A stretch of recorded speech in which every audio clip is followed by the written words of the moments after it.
Hey, church family, I want to let you know how much I love you and how much I appreciate you. My heart is encouraged to see how you've done ministry during this difficult time in our nation. It's one that we've never been through before, but to see how you have stepped up to the plate and been patient and prayerful and been creative in ministry just really encourages my heart, and I am so proud to be a part of Mount Pleasant Baptist Church. But I want to talk to you something that I think is going to be exciting. What it looks like to return back to Mount Pleasant on-site worship services and ministries. I know we're all asking the question, when can we get back together? And your church leadership has been praying through that for the last couple of weeks, has been diligently seeking the scriptures and talking to different people. We've talked to our church staff, we've talked to our deacon ministry, we've talked to local pastors and pastors in our state. We've listened to experts and government officials to make the best decision for our church. But above all of that, we want to seek the scripture for what God desires for our church. I think about the two foundations of making decisions here at Mount Pleasant is this: the great commandment that tells us to love the Lord with everything that we are and love our neighbors as ourselves, and the great commission that tells us to make disciples of all the world. Those two things, glorifying God and making disciples, is the foundation of decisions that we make. And so in seeking counsel in scripture and prayer, we believe God has given us a plan that is flexible and that glorifies Him. Key word here being flexible. We tell our mission teams flexibility is the key. Church, you have shown that you can do that, and I believe that you will continue to do that.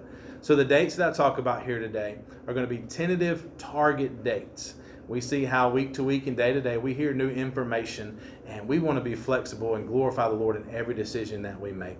Now, we have developed a phased plan that slowly introduces ministries back to our own site setting.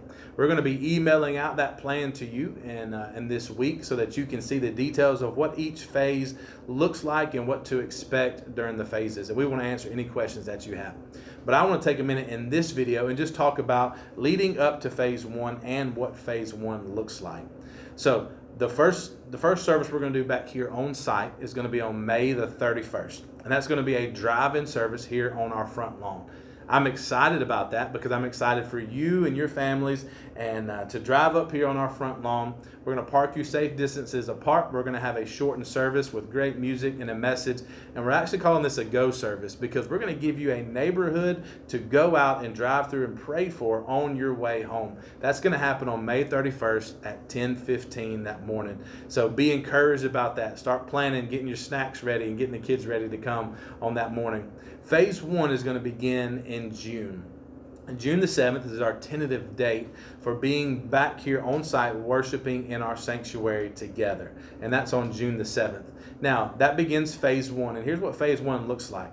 When you come to worship services, I want you to remember to expect something different than what services looked like before.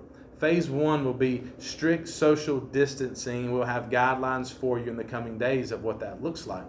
That service also in phase one will be actually two services, one at 9 o'clock and one at 11 o'clock. When you pull up in the parking lot, you'll be greeted by greeters that's going to help you find our hand sanitizer stations. It's going to hold the door for you. You can know walking in this building that this building has been cleaned from head to toe by a cleaning crew to keep you safe. You'll be ushered in the sanctuary to sit 6 feet apart to abide by those social distancing guidelines and to keep everybody safe.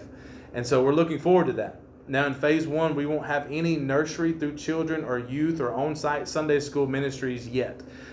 Those ministries will begin to come back on campus in phases 2 and phases 3, which we believe will lead us up to school starting back. And once again, like I said, that's going to be emailed out to you this week, and you can look at those detailed phases. Also, I want you to remember for our summertime ministries, our Dominican and our South Dakota mission trips have already been postponed to next year. We feel that we can glorify the Lord and still do missions in a different way besides going to those missionaries this year. We're still praying for them and praying about how we can creatively interact with them. Also, our ministries in June, our Wilds Camp and our VBS, our leadership teams for those ministries are working to move those ministries to July. So those ministries won't happen in June. We feel that it's too soon to do big group ministries like that yet. And so your great leaders for those ministries are communicating with you of what those dates look like in July. We're praying that God allows that to happen. So once again, I want to say thank you for your flexibility and your love and glorifying the Lord. Any questions you have, please call the church office or email me. We love you, and we're looking forward to seeing you again soon.